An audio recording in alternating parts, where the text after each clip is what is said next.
नमस्कार, आप देख रहे हैं नेक्स्ट 9 न्यूज़ में हूं आपके साथ दीपक गुप्ता। जानकारी दे दें, महाराष्ट्र में जिस तरीके से सत्ता परिवर्तन का खेल होता नजर आया, उससे ज़्यादा सबसे ज़्यादा जो मुश्किलें हैं वो शरद पवार के लिए खड़ी हो चुकी हैं, क्योंकि शरद पवार तो उद्धव ठाकरे के भरोसे थे कि बीएमसी चुनाव में इनका फ़ायदा उठाया जाएगा। आपको बता दें, 2019 के अंत में हुआ था कहीं ना कहीं शरद पवार और साथ ही साथ उद्धव ठाकरे और कांग्रेस पार्टी का गठबंधन। तो जो बीएमसी चुनाव था वो साल की शुरुआत में हुआ था या फिर 2023 के अंत में हुआ था, तो वहां पर फायदा नहीं उठा पाए थे शरद पवार। और शरद पवार इसी गठबंधन का यानी महाविकास आघाड़ी गठबंधन का फायदा इस बार बीएमसी चुनाव, विधानसभा चुनाव और लोकसभा चुनाव में उठाना चाहते थे, लेकिन उससे पहले ही उद्धव ठाकरे से चुनाव चिन्ह छिन चुका। तो अब मजबूरी कहें या फिर कहें कि कहीं ना कहीं दोस्ती निभा रहे हैं शरद पवार फडणवीस और उद्धव ठाकरे के समर्थन में, कह सकते हैं फडणवीस और शिंदे से कहीं ना कहीं दुश्मनी मोल लेते नजर आ रहे हैं। सबसे पहले तो उन्होंने बीजेपी पर मोर्चा खोलते हुए ये कहा कि बीजेपी अपने पद का गलत इस्तेमाल कर रही है और चुनाव आयोग का फैसला सरासर गलत था, क्योंकि अभी तक इतिहास में ऐसा फैसला हमने कभी देखा ही नहीं कि पार्टी का संविधान कुछ और है और संविधान के तहत फैसला कुछ और चुनाव आयोग सुनाता नजर आ रहा है, जिस बात का गुस्सा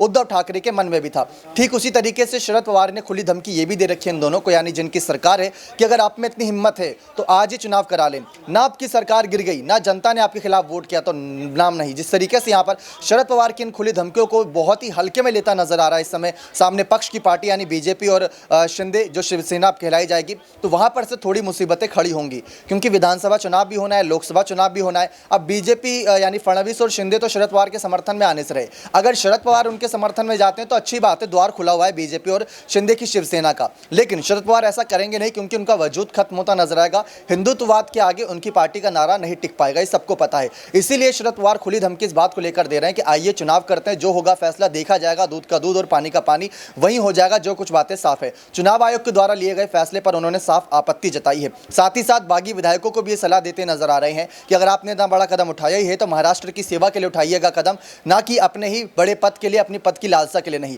क्योंकि भले ही 2019 में शरद पवार ने उद्धव का समर्थन किया और जिस तरीके से शरद पवार के समर्थन में उद्धव ठाकरे ने कई बातें कही थी कि मेरे अपने ही मुझे धोखा देकर चले गए और मेरे साथ जो खड़ा है, जिसके खिलाफ आप बात कर रहे हैं, आज वही मेरे साथ खड़ा है, मेरे दुख का साथी बना हुआ है। तो सुख के तो सब साथी हो जाते हैं, लेकिन दुख में कोई नहीं होता। और दुख में शरद पवार ने उद्धव ठाकरे का साथ दिया और आज भी शरद पवार कहीं ना कहीं, पहले तो उन्होंने ये कहा कि चुनाव आयोग के पचड़े में नहीं पड़ना चाहते, लेकिन उसके बाद अब फैसले के बाद अपनी बात रखते नजर आ रहे हैं। तो उसको आप किस तरीके से देखते हैं दर्शकों? क्या सचमुच शरद पवार अपना सिर्फ फायदा निकाल रहे हैं, सियासी फायदा, या उद्धव ठाकरे के समर्थन में वो खड़े नजर आ रहे हैं? अपनी राय कमेंट सेक्शन में जोड़ दीजिएगा। बहुत बहुत धन्यवाद।